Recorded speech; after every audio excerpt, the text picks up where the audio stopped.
So I'm here with Viktor Winschel. He's CEO at Oikos, and he is interested and does research in open games and money theory. This is what to discuss about. Yeah, thank you. Thank you for having me here. And this is a great opportunity to talk to you.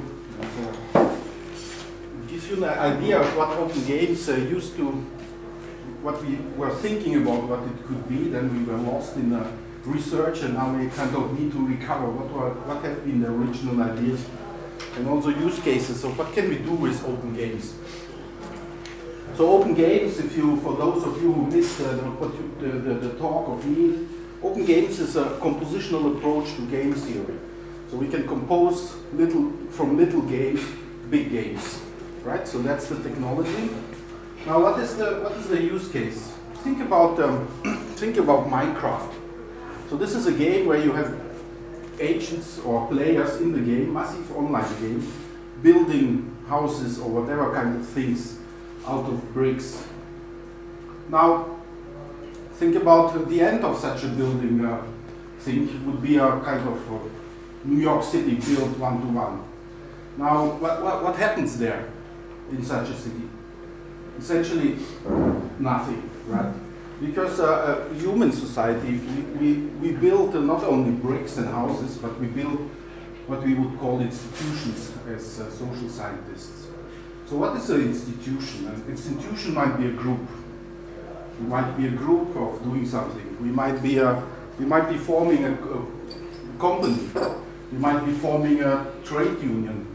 Or we might set up a market, an auction system, and we might even go on with that and set up administrations, set up energy networks, set up parliaments, voting processes, these kind of things. So the whole society is built up from institutions. And so now the question is, if we have this wider variety of all kinds of things, like in the talk of Neil, he said there are these types everywhere. But how can we step back and think about what are the basic structures and building blocks of these institutions? And the answer to that, which we were knocking our head on at the walls for years and years, the answer to that are open games. So game theory as the theory of strategic interaction. So these are agents, players, humans, groups, institutions, companies who are pursuing some goals and then form out some strategies and then play, right? So that's the way we think about open games as being basic building blocks together with some composers and combinators to compose more complicated games, sequential games, parallel games, hierarchical games, infinite repeated games, these kind of things. Right? So that's so to say, the use case for this kind of for this technology, and a product out of that would be obviously a social engine in the game industry. Like we have physics engines where you have libraries where you can use particles to bump together and then they fly according to Newtonian laws or whatever kind of things. Or you have then AI engines where you can put in some intelligence in some computer players. And now the next step, the development in that direction in game industry is now exactly at that stage that they think about how could we come up with a social engine here for multiplayer games of the size of, I don't know, 100 millions, where agents build these kind of structures, these kind of institutions. They form groups, they do trades, they do all kinds of things between each other. So social games, simulation games, economic games, and so on. The point is that these kind of things are not only, let's say, for fun or gaming. So we had, for example, EVE Online was one of those games where we saw that actually gaming kind of dropped and turned into reality, right? So there've been trading going on offline with things bought in the game, and even you could imagine that people trading in real life as an entrepreneur together could use this EVE Online as a way to simulate their connections and so on. So that happens, and that's what is motivating now the next generation of gaming industry to build this kind of systems. And then we can go even further. It's not only that kind of gaming industry which is interested in that, it's the general industry of virtual realities. Think about smart cities. So why not build a complete city, one-to-one, as a virtual reality, and feed in all kinds of sensors we have from the city, and use that as a kind of management device? Why not simulating energy networks in that way? So the issue why I think our open games technology is very much suited to that kind of things is, first of all, it's compositional, so we can have really building blocks, modular building blocks for all kinds of institutions, options, and these kind of things. We have a visual programming language, strings, which means that we don't need necessarily to ask players in the game to code up some weird Java or whatever kind of things. Maybe do it visually. Then we have this reflexivity issue, or technology what we call, so it's not only max utility which we can use to represent goals, but it can be very complicated goals, heuristic psychological theories, if then else cases, all kinds of things in smart contracts. Now think about you would like to implement a game where you simulate a complete economy, right? The whole thing. So production, company building, exchange on markets, trade unions, labor markets, taxation, finance ministers, parliaments. That's exactly the use case right now. So what would be the very basic things you would like to implement here? And obviously, from an economic point of view, you would like to build up some accounting system. And now we are where I started the whole stuff. So I was trained, so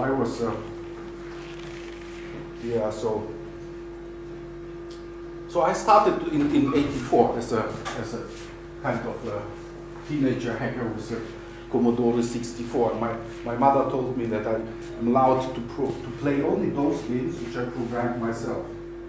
So now it happened that I turned into a money theorist, which now kind of was a, yeah, so you have to always beware what you are asking for or wish for, and now I need to reprogram, of course, the whole monetary finance system of the world. At least that's what I was trained for. So I was doing money theory, exchange rate theory, optimum currency area theory, and I would like to give you some hints about what this stuff is all about, and that it is very, very useful for now the next stage, I think, of cryptocurrencies. And in that sense, the use case would be, let's say, a virtual engine where you could simulate and then also implement custom currencies tailored to the needs of whoever is using these currencies, and then use this graphical simulation engine also as a management tool and interaction tool of the users of these systems. So what is the problem of money theory? First of all, we have no money theory in the sense that we really understand what money is in a mathematical sense. So what the witness of that is that we have financial crises over and over again, and the question is, what's the problem actually? So what is the approach in economics to this kind of, what's the problem? So I was educated by Martin Helwig. He's possibly one of the, I don't know, maybe one of the best money theorists in the world. And so I was in this lecture, and it ended with, we have no way to express the problem. We have no language to talk about money theory. So that was the beginning. Obviously, it ended up in language theory, to design languages for that. So what's the problem there? So the problem is, so you need, in order to convincingly say why there's such an institution as a money, so money being an institution, from an economic point of view, from modeling technology or methodology, you would like to actually show what's the advantage of using money, right? Think about the problem of having no money. So one of the most complicated, it is a very complicated problem. Think about me yielding tomatoes. So I'm a tomato farmer and I need potatoes. So that's a big problem. I need to find someone who is exchanging exactly that thing. Someone who needs tomatoes and wants to give me potatoes. So we call that the double coincidence of wants, right?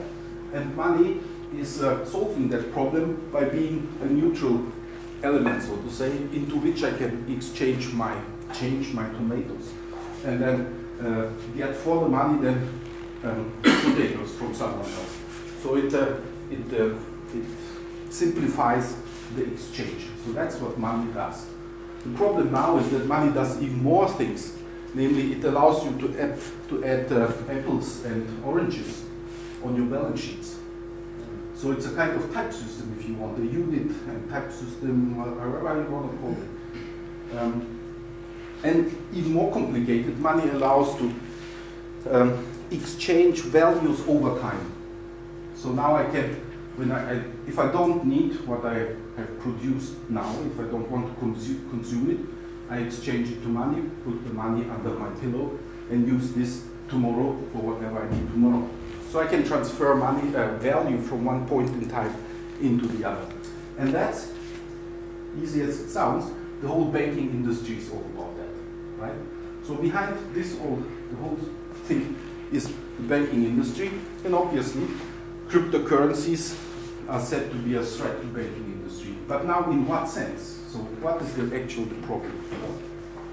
So I think I was thinking a long time, so it started in '96, in fact, that Martin started thinking about that even in the '70s and never solved it. And Hahn and Dixon thought about that 100 years, never solved. So we have no money theory, and we have no idea what the current financial crisis is actually about. Not really. We have some ideas, approaches. One nice one, I think, but they are not going far enough, is the so-called Cambridge School of Economics, which tells you essentially there's a problem in stock flows, how to book money, how to book values, how to treat time and continuous discrete time, and actually how to set up the whole economic exchange system. And they say that it's very important and emphasize the need to model the banking sector, right? Or put it differently, the stock flow consistent Cambridge School of Macroeconomics claims that all other macroeconomic models, including those which help the central banks to steer money, are claiming or postulating dynamics which cannot be. So it's off the accounting system, so it's not accounting consistent. So now I tell you what I think what the problem is and how one could approach that with modern tools and how to model that. So the first thing is that think about an account. So from my point of view, money is a kind of generalized accounting system, right? So it gives us a way to book values and to book money, to book even expectations and models if you want, and all these things, right? So that's exactly what blockchains are supposed to do. Transfer money from one to another, keep the books in terms of that one digital thing is not spread twice. So these are the very basics of money, of accounting systems. From another point of view, some category theorists looked at double accounting and essentially said, whoa, guys, this is a 500-year-old parallel protocol of measuring parallel processes and control them.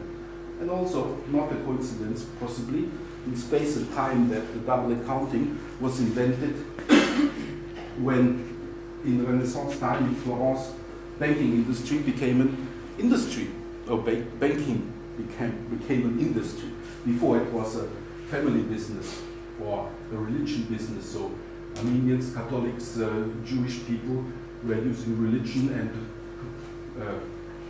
membership into a trusted community to clear credits and these kind of things, right? So the question, can we do better? Can we mechanize that in one way or another and set up a money theory which is not misused, which is not constantly running into financial crisis, and which is not constantly getting into the point where obviously accounting does not. There's something wrong then. Now we book toxic assets, toxic banks, and then essentially they are put somewhere in the corner, and then you hide yourself, you don't look at it, and then oh, nothing works wrong, and if something goes too wrong, you call it debt cut, and you say, oh, it's not there anymore, let's restart, right?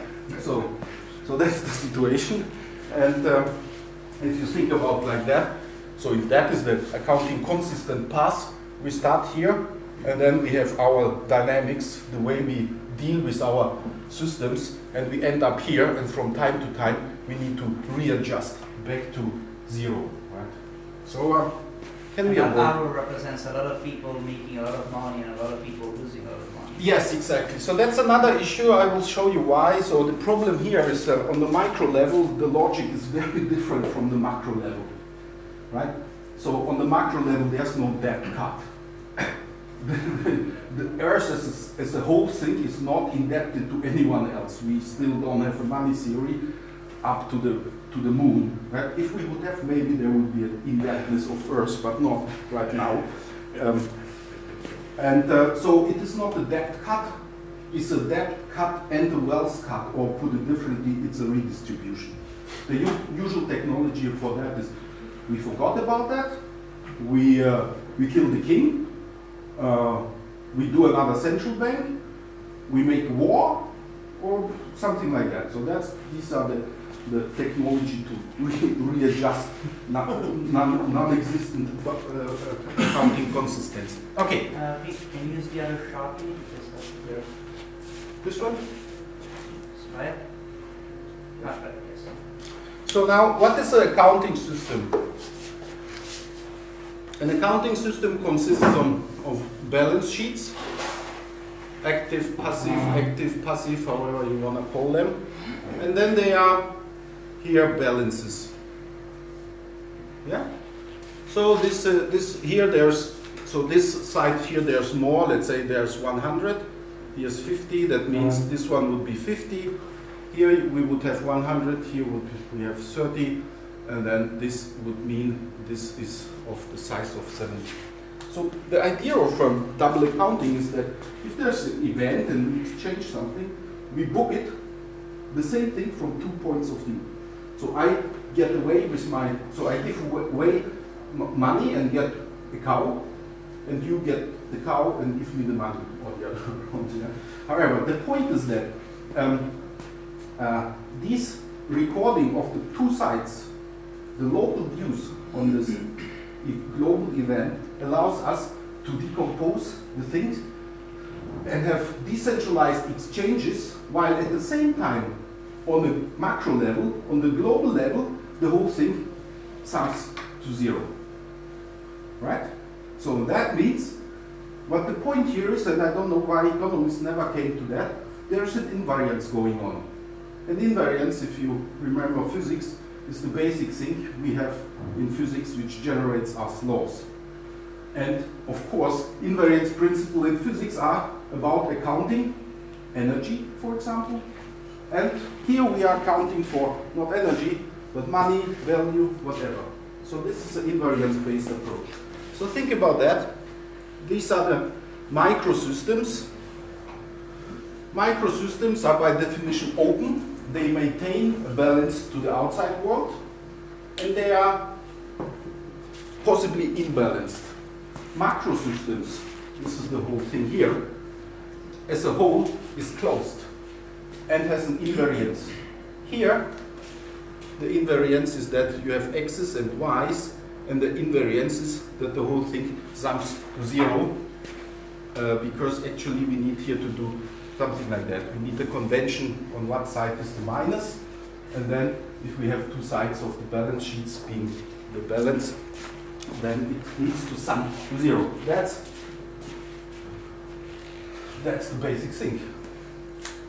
So that's the state of our system. The state of our system in the very simplest accounting system is a vector where the elements are the balances of the subsystems. Right? So of the sub-balances.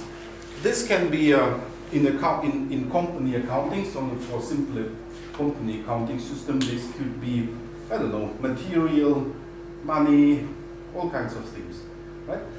Now, on the macro level, for a macroeconomic money system, this is the national accounting. So this contains household sectors, companies, production sectors, the finance minister or government bodies, administration, and central banks, commercial banks, investment banks. And these are much more complicated beasts. So what is the difference and what is the step from a simple accounting system to a full-blown national accounting system with money systems and central banks and the whole enchilada? So, if this is the state of an accounting system, we need state transitions.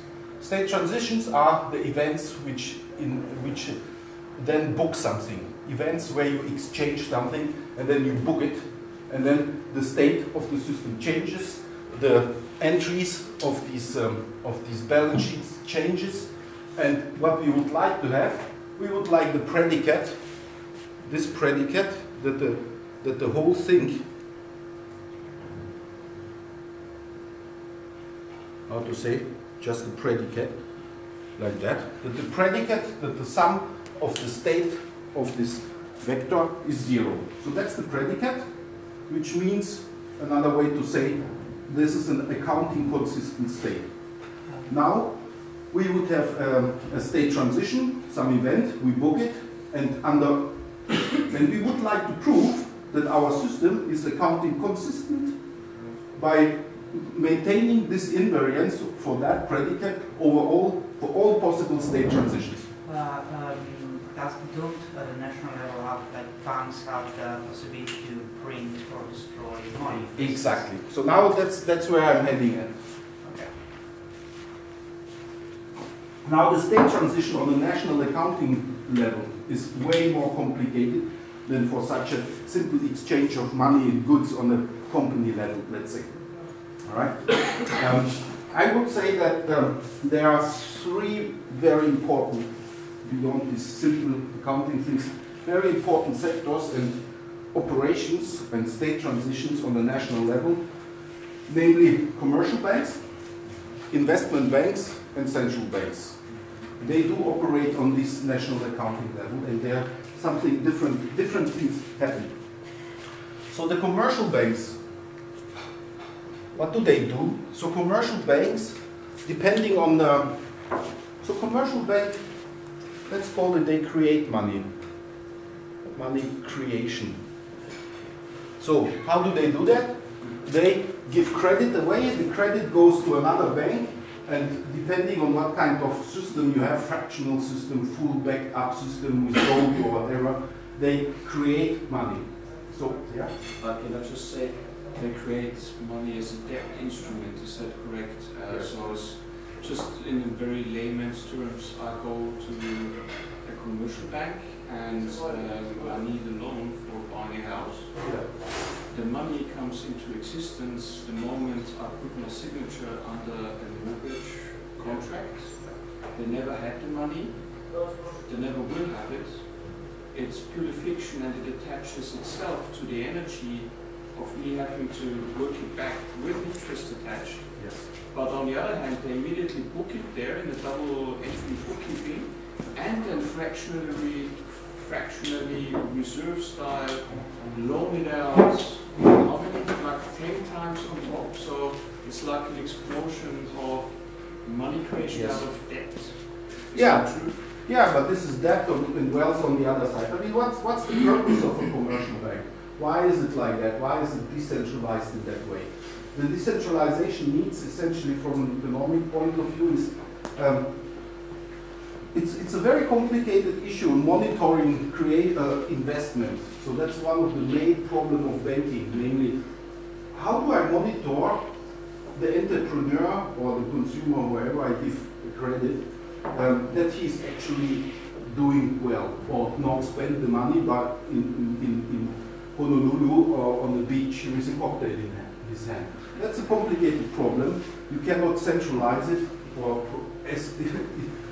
attempts to centralize it in communist, socialist attempts systems fail miserably, essentially because you need information processes. In former times it was the banking guy in the bank, you know, he was in the village, he knew that this guy was just a bun of he's drinking too much and he should not give them, you know, this kind of information.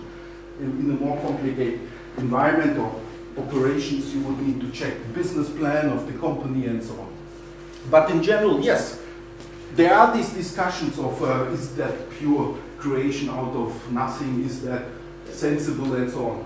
I think we need to talk about these kind of issues at that point. So in what is the smart contract which we allow as a provider of a central bank, as a currency, to operate on this system. So, you know, I'm thinking now as this kind of, as a business model for private bank, right? So this is the old free banking school, which I'm actually part of, or my PhD advisor was one of those who ever claimed we can have competition on banks, on central banking. Scotland had done it, Sweden has done it, in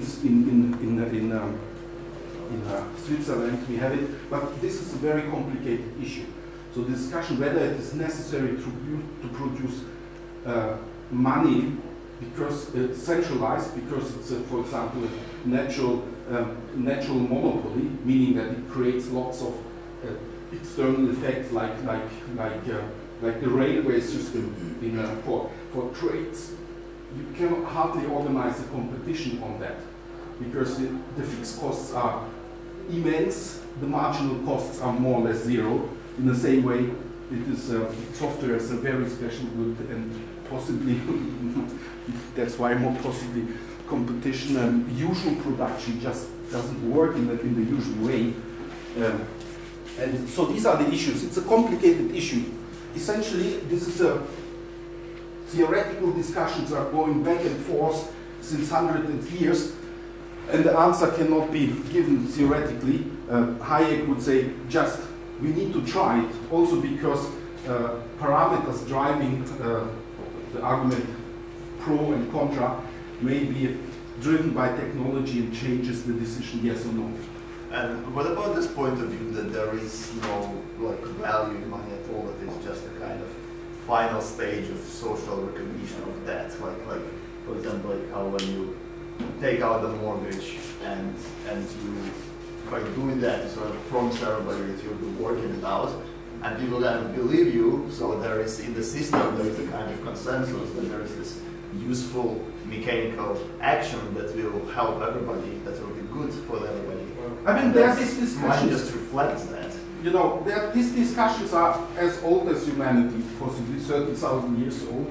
The stick tally, the split tally, the earliest artificial artifacts of humanity are about credits. So this is all. The question is, do we have at all a framework to talk about this stuff, right? And to me, it looks like we can discuss for the next of 10,000 years about this issue. If you are not able to, with a common language, categories, to unify the stuff and really see, oh, this guy tells that, this guy tells that, and this guy tells that. So, but you are right, this discussion, I will come back a little bit on in the next point. So, coming back, here we have money creation.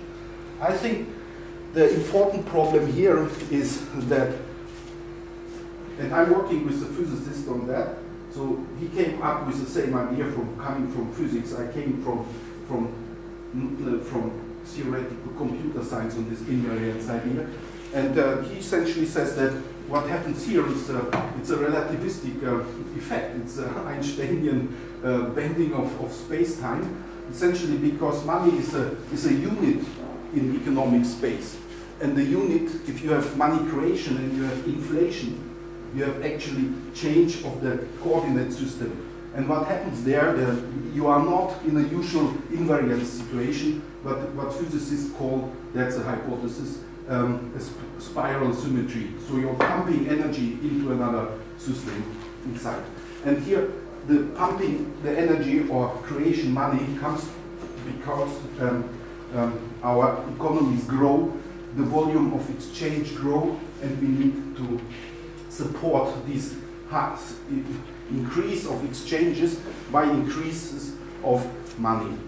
And that's essentially the goal of working, the point of a central bank, to provide money such that the exchanges in the economy can take place and that we don't have not enough money for that, enough coins, right? So that's money creation. That's kind of, I think there is this, so there's this, so there's this spiral symmetries, it looks like that. So the invariance is that these arrays along spirals are invariant. So you have invariance on a higher level, so to say. But so Victor, I have a question then. So invariance under in theoretical computer science, many of the people here will have seen under parametricity, as you know. What does this sort of expansion spiral stuff mean in terms of relational parametricity? I have no idea.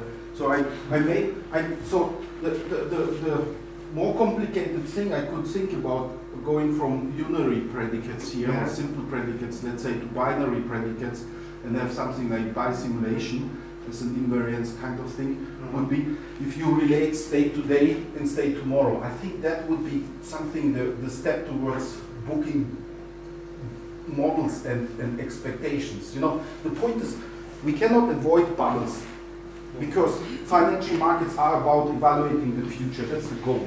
So bubbles will be all around. We will always have expectations which collapse and they do not fulfill as we would like to have it.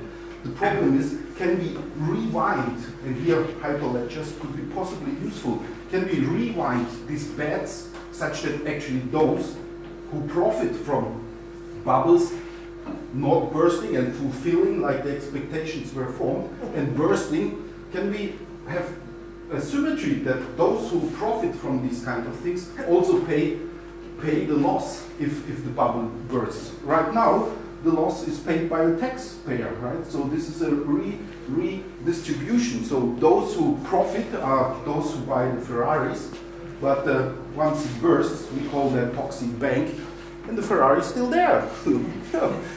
Nice. You get a parachute. It's a cool technology, right? Ferraris don't become toxic, do they? Now, investment banks. What is an investment bank?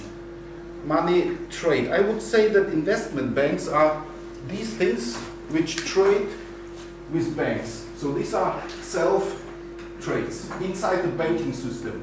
So money is created and money is traded, and it's good. So if a bank, commercial bank, has a bunch of credits, money or what, and then we could have competition over that in the sense of, oh, this bank is really shitty. I mean, they invest in completely nonsense enterprises and they should go away, right? So this competition on the higher level is what investment banks are doing. The problem now is, and that's the current problem of non-accounting consistent macroeconomics, is here. So there's this quantity equation since 500 years. It's called quantity theory. It is not a theory, it's a accounting consistency condition. And actually, it is a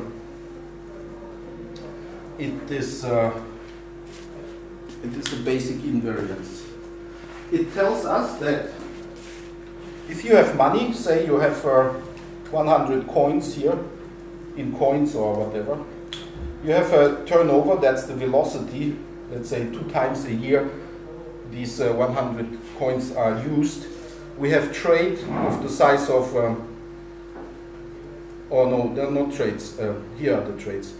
The trades is the yield, so 550, and the price level is 4.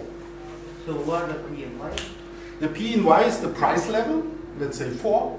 Y is how much of value of trades do we have in real terms. So 50 cows, each cow worth $4, means we have per annum a trade volume of 4 times 50, 200, and that means if we have a velocity of 2, so how often money is circulating, then we need $100 in order to support this amount of trade.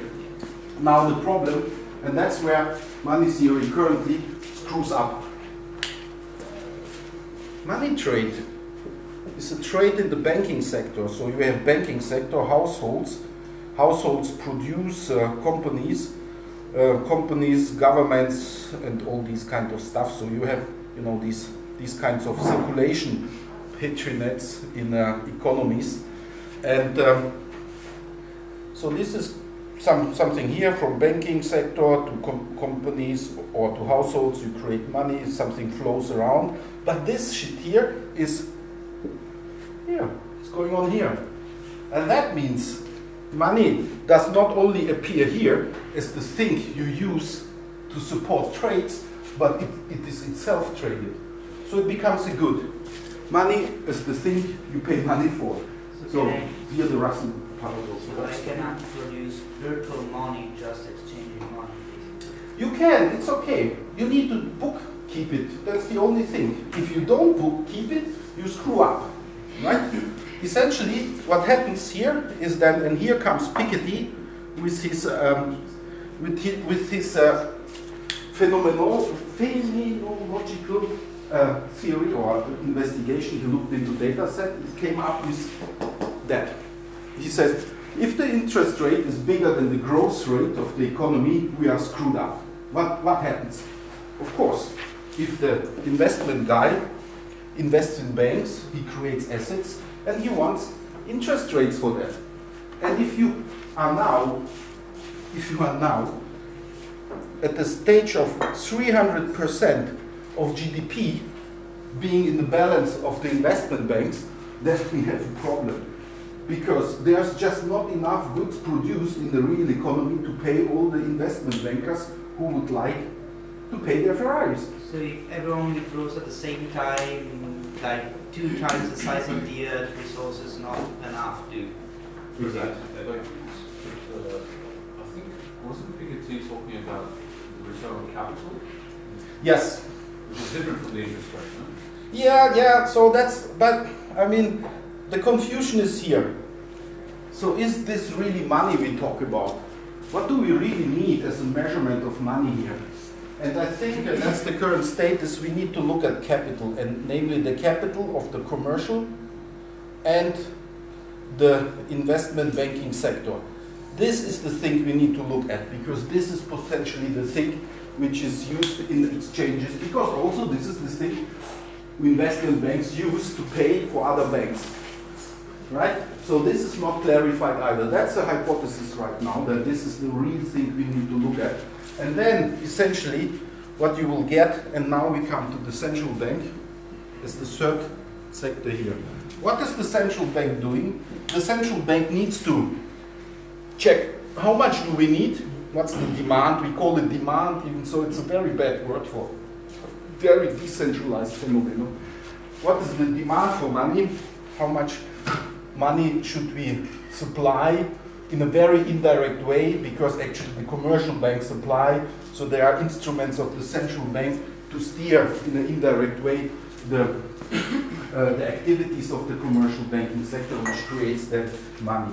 So now that's exactly the question. So currently Horowitz invested in a company called Basecoin, which is claiming to have an algorithmic central bank. In economics, that's a very old discussion of discretion versus rules. So is the conduct of central banking a rule, or do we need some Draghis who, in the situation of very complicated turmoils, is doing something out of the rules? And I think the thing is like, if we would understand the system, we could escape with a good rule, and once if we need to update the system, change the rules, then we need discretion. But in the best of all worlds, we would slowly running in a system which is fully mechanically understood. This is mechanics, you know. There's no, the goal here is to come up with a with a system where we do not need behavioral assumptions, in the sense they need to form the agents here, the expectations in this way or in another way. I mean, that's the gold rule would be, so to say, to come up with something which is completely independent of theory, whether we think that humans behave this or that way or that way. Just a pure mechanical accounting system. So that's an attempt to that. And then we would possibly get into something like algorithmic central banking, which is what the guys claim to have found. Victor, what are the tools that the central banks have? So they have the interest, they set the interest rates. Yes. And apart from that, what? Oh, there are many different instruments. There are interest rates, rules, they can change the fractions of how much deposits the commercial banks needs to hold in central banks. So there are various ways. Fluidity. So they are open market. Essentially, the central bank interferes in the market of money being traded. So because you see, money or price or inflation rates is the price. The demand is what you need money for. That's the demand. Central bank is controlling the supply.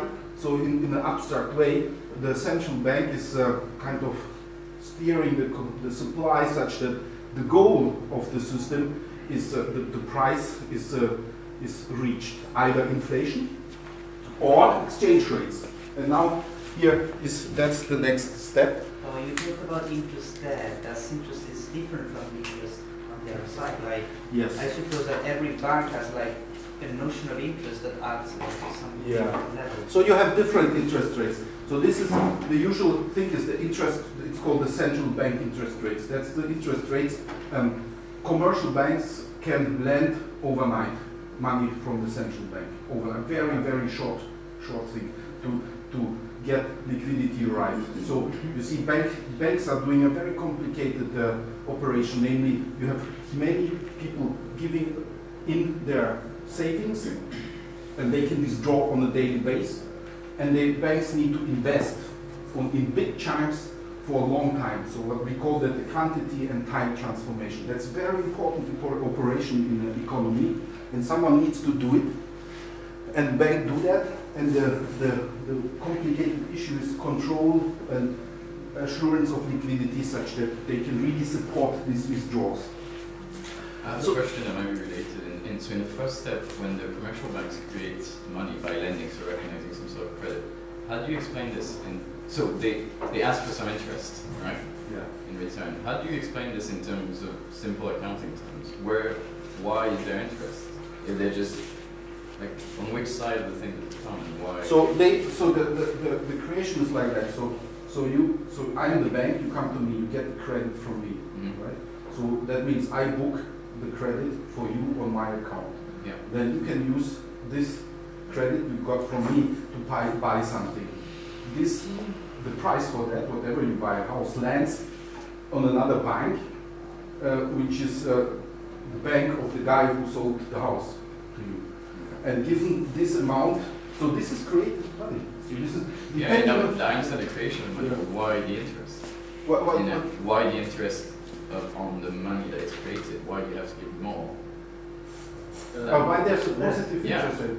So they make money. But why is that? Well, it's an institution and the banks have to get paid. How is it done?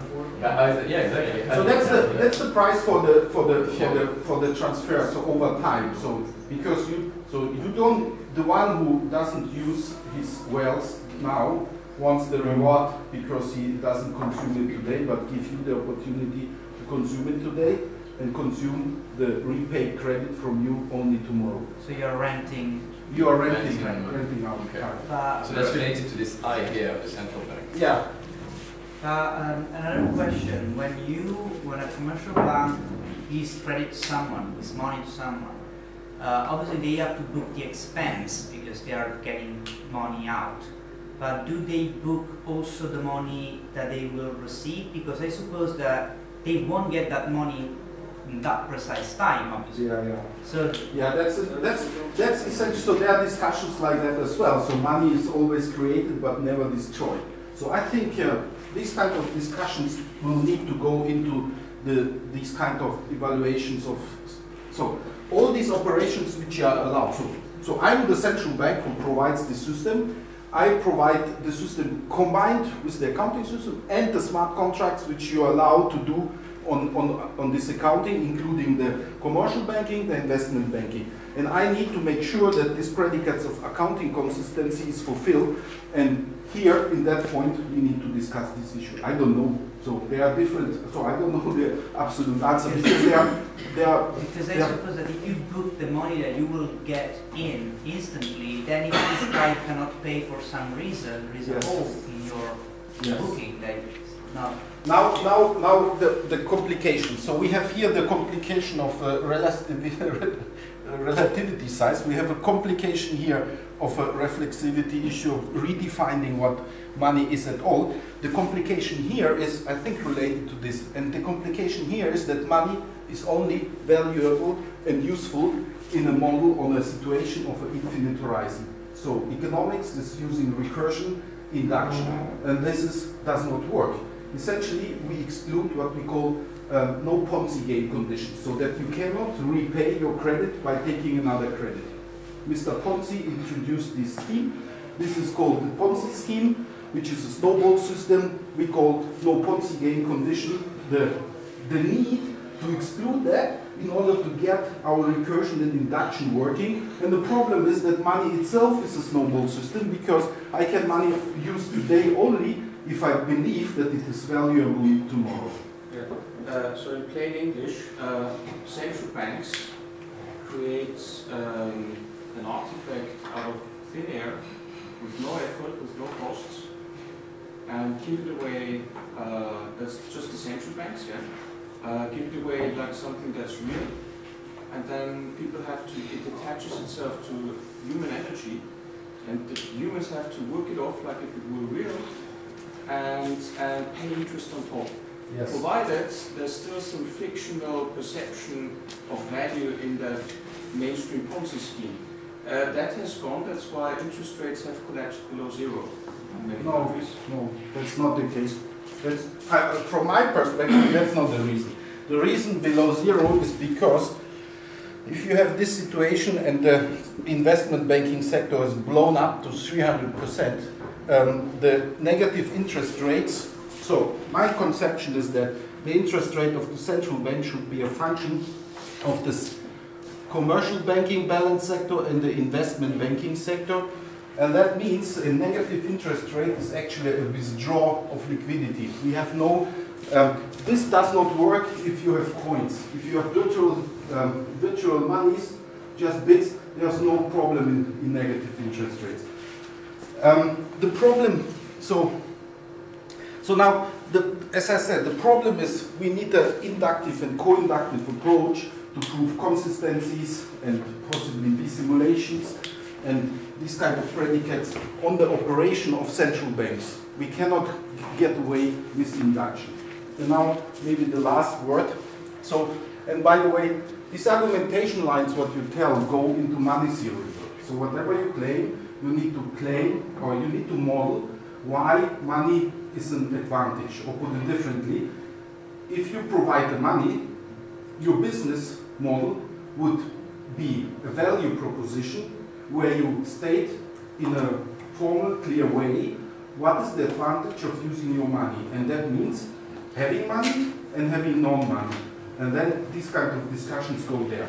The transaction costs get lower because you have this intermediary, and that's why it's important to have honest money that is not created fraudulently out of thin air, but there has to be some sort of replication of like mining gold, like in cryptos, you have proof of work algorithms, and central banks don't have that. Yeah, write up a theory and then you'll get the Nobel Prize. This theory is out there. We are waiting for that since 300 years. Martin Helbig tried, one of the most important economists. He failed miserably and tries ever since 40 years. It's fucking shit complicated. Yeah. So much for that. So now I just wanted to add the last sentence. So the value proposition is money theory. Then there is another, for custom currencies, it is important. So that's the so-called optimal currency area theory. That's what I was working in PhD and gave up and started anew because the mass we have is just not enough to discuss that. So the optimal currency area theory asked what countries are suited to form a currency union, so the European monetary question. So is this group of countries suited to form a monetary union, or which kind of group is suited to form a monetary union? So think about the following. So here we talk about control, the optimal level of hierarchical control. So you have UK, sorry about that. Then you have France and whatever, and Italy, right? So that's Europe. So then you could have basically. So you could have a currency union like that here, or no currency unions here, like but for the example. problem's been solved. I mean, the only question about currency union is what makes Germany richer. It's not. Scotland, yes, I forgot about so that's you get the picture. Right? Let's get a bit more abstract. So possibly to my understanding, the most complicated equation I ever came around is this one. So it looks easy, but it's not. So that's the definition. That's the real exchange rate. Let's think about in terms of units. I always mix it up. There are different ways to define it. So that's the foreign price level. So that's dollar per Big Mac. I use this example always. Then the internal price level is Germany. So it's euro per VW. Then this would result in VW divided by Big Mac, so that's the real exchange rate. So what do we get for the real things we care about, or what's the exchange rate? And that means this things needs to be then the euro per dollar. Could you say again what each of those things stand for? So that's the nominal exchange rate. How many dollars do you get per euro? Yeah. The price level, how much is a Big Mac costs in dollar? So a Big Mac in US. In US. In US. And how much costs a VW car in euro? So then this equation tells you. No. Wait, it doesn't reduce correctly now. No. No, you need Euro on and top, dollars. euro on top and dollar. You see, that's exactly what I always mix up. Right. Yes. So there are different definitions of the nominal exchange rate. However, so the point is here the following. That's very important. That's the core issue of the core equation of currency and exchange rate systems and everything. The point is the following. If you fix exchange rate, namely by a currency union, it means essentially that beast here is fixed. And that means changes of this real exchange rate, which are driven by technology and scarcity and whatever. So this beast does change. Whether we want it, whether we like it, it does change. It changes the internal markets of those two countries. Exactly. If this is fixed, the only way to get that changed is by differences in the inflation rate. Or put it differently, if you have a currency union, there's more or less no way that we have inflation rate of 0 in all subparts. Because the real exchange rate changes will be brought about by the inflation rate differences. Sorry, if you have a currency union, you don't have the euros on top and euros on the bottom, because like now you are basically doing a paragon between America and Europe, so you have two different currencies. But Yes, yeah. Then the currency is the same, And then it became fixed. and this one is fixed. This will Oh, not okay, change. now I get what you say. Yeah. So basically you are saying that if Big Mac is mozzarella and is Italian, VW is obviously German, then the real thing is like, since that's fixed, okay. Yeah. So that's the problem, and now that's the problem of the level. So that means so central bank can essentially it can control the inflation rate or the exchange rate. And now there's a variety of bandwidths of different exchange rate systems. The currency union is the most extreme. The exchange rate is fixed and it cannot be changed. Then there's a fixed but changeable exchange rate system. We had that, so you fix that, but from time to time you adjust. Yeah? Or you have a floating, then this floats. So the advantage of a floating exchange rate regime is that in spite of having changes here, the inflation rate can be fixed, can be zero, and the change of the prices, so that the real exchange rate can be brought about by a very general change in the exchange rate, and you do not need to change the prices on the, on the price level in the supermarket. But isn't the exchange rate decided by bid and offer? Like, how can you fiddle with the exchange rate? I thought that was... That's in the floating exchange rate, that's demand and supply. But you have managed exchange rate system where the central banks are actually setting it, or you see, they can. How long are we going to continue for? Because I really need to go somewhere. It's finished almost. 5 minutes. Okay. So you see, the central bank policy can take into account the nominal exchange, the inflation rate to control the supply, or the exchange rate, or a mixture of both, or weighted average also. I may be wrong, but what I get from this is that when you have an economic union with a fixed rate, the real problem is not the fixed rate, but that the union is only an economic union and not also a political union or... Yeah, so the problem with the currency union, is that you have only one monetary policy for the whole system. Obviously, if the system keeps being ruled in different ways in different places, it doesn't work. But if everything is united for real, then you can basically funnel money from one place to the other and adjust. Exactly. So that's the point. So the optimal currency area is a theory which tells you what are the properties of the countries which lend itself for currency union. Meaning, essentially, this is a kind of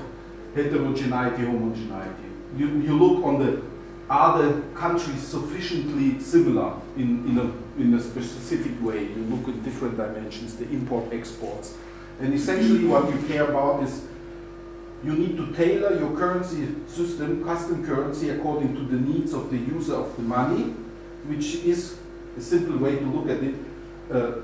The people in Finland, they do use different goods, they trade different, they buy different goods. For them, housing is important. In South Italy, the house is a very simple wooden thing without too much isolation and so on. It's not a complicated construction, so housing is not that important as a good. And central banks can only fix inflation against some consumer one basket. And if you don't care about these complicated houses in South Italy, as in North Europe, then the central bank is doing for you the wrong monetary policy. That's and that's the problem. So if you have a very heterogeneous user base of your currency, you have a problem. Or put it differently, custom currencies need to analyze who is using the money, and by that optimal currency area theory is essentially, in business model terms, the customer segmentation part of the business model. So you provide the value proposition by money theory, and you provide customer segmentation by optimal currency area, and here we go. That's the business model for cryptocurrencies. So I have the last question. Yeah. Can we take it offline? Yeah. Let's just do it with a bit. Yeah, I agree. Thanks, Viktor.